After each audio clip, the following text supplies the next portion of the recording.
नमस्कार, मी संदीप चव्हाण आणि आपण पाहता LS मराठी। रायगड जिल्ह्यातील महाड तालुक्यात वणव्यांचं सत्र काही संपता संपेना।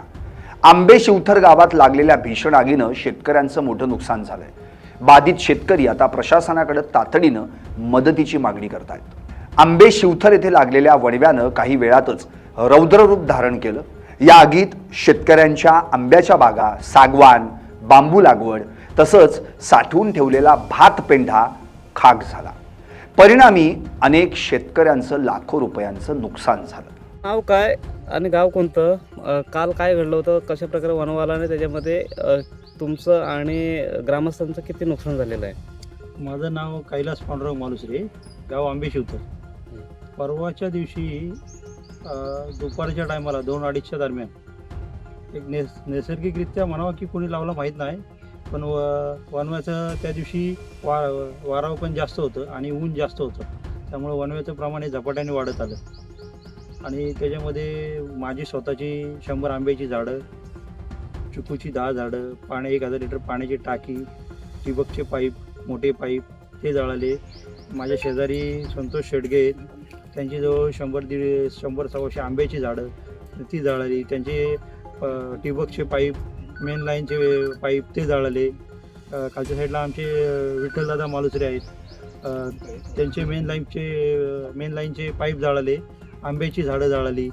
इकडं आमचे बादड मामा आहेत, त्यांचा हा वाडा बघताय तुम्ही, तो वाडा त्याच्यामध्ये जळाला। मागच्या साईडला त्यांचे 500-600 गुरांसाठी ठेवलेले पेंडे होते, ते पेंडे जळाले।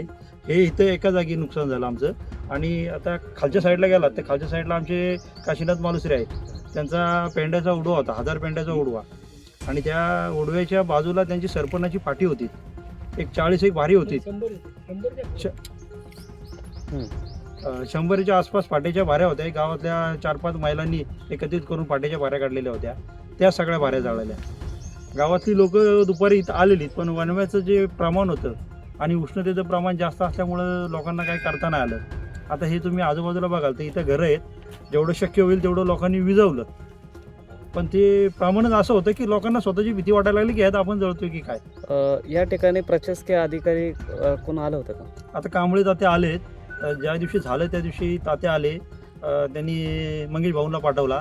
आज तात्या आले, आमचे तालुका प्रमुख आहेत लक्ष्मण भोसले, यांच्याकडे संपर्क झाल्यावरती त्यांनी प्रशासनाला सगळीकडे कॉन्टॅक्ट केलं, तहसीलदारपासून कृषी अधिकाऱ्यापासून सगळ्यांकडे कॉन्टॅक्ट केलं।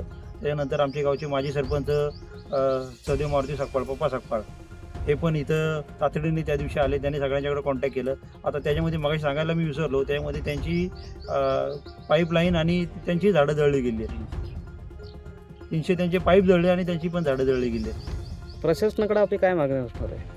प्रशासनाने जे काही झालं असेल त्याचे नुकसान भरपाईसाठी काहीतरी प्रयत्न करावेत, अशी प्रशासनाकडे आमची मागणी आहे। आणि सगळे सामान्य शेतकरी आहेत, आता गुरांसाठी ठेवलेला पेंडा आहे, एक 4-4, 5-5 वर्षाची आंब्याची झाली झाडं होती, त्या काळामध्ये त्यांना फळं आली असतील। या आगीत सीताराम रामचंद्र जाधव, चंद्रकांत गणपत गायकवाड, कैलास पांडुरंग मालुसरे, काशीनाथ नारायण मालुसरे, सहदेव मारुती सकपाळ, विकास कुमटेकर, विठ्ठल राजाराम मालुसरे आणि संतोष कानू शेडगे या शेतकऱ्यांची वर्षभराची मेहनत भस्मसात झाली। घटनेची माहिती मिळताच स्थानिक तलाठी यांनी घटनास्थळी भेट देत पंचनामा केला। शिवसेना उपतालुका प्रमुख लक्ष्मण भोसले यांनीही बाधित शेतकऱ्यांची भेट घेऊन परिस्थितीची पाहणी केली आणि त्यांना धीर दिला। आणि काय ठिकाणी काल काय घडलं नेमकं? माझं नाव सीताराम रामचंद्र जाधव, राहणार आंबे शिवथर। हा काल अचानक वणवा गेला, त्याच्यामुळं माझा वाड्याचे भौतिक नुकसान झाले, वाडा अर्धा जळला। आणि यांचं चंद्रकांत गायकवाडांचं यांचं सागवान आणि लागवडीचं आंब ते पण जळलं। कारभाऱ्यांचं मालुसरे यांचं हे इथं वाडा वाचला, त्यांना जळला। दरवर्षी वणव्यामुळं आमचं मोठं नुकसान होतं। प्रशासनानं केवळ पंचनामा न करता तातडीनं आर्थिक मदत द्यावी आणि वणवा लावणाऱ्यांवर कडक कारवाई करावी अशी मागणी शेतकऱ्यांकडून होतीये। काय या ठिकाणी घडलं सांगा? माझं नाव काशीनाथ नारायण मालसरे। तर माझ्या तिथं वणवा आला पहिला, आणि त्या वणव्याने माझा संपूर्ण पेंडा जाळला, जी असणारी विरण गुरांची कमीत कमी 1000 ते 900 पेंडा होता तो जळाला.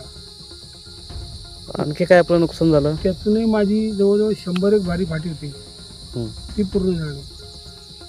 आणि ग्रामस्थ येऊन माझ्या वाळवंडीला वनवा पोचला होता वाडीच्या, वाडाही जळला असता तर तोही जळला, वाडा बचवला. महाड परिसरात वणवे लावण्याचे प्रकार वाढतच असल्यानं पर्यावरणासोबत शेतकऱ्यांच्या उपजीविकेवर गंभीर परिणाम होतोय. या पार्श्वभूमीवर प्रशासन या घटनेची सखोल चौकशी करून दोषींवर कठोर कारवाई करणार का, असा सवाल आता शेतकऱ्यांकडून उपस्थित केला जातोय. नितेश लोखंडे, LS मराठी, रायगड.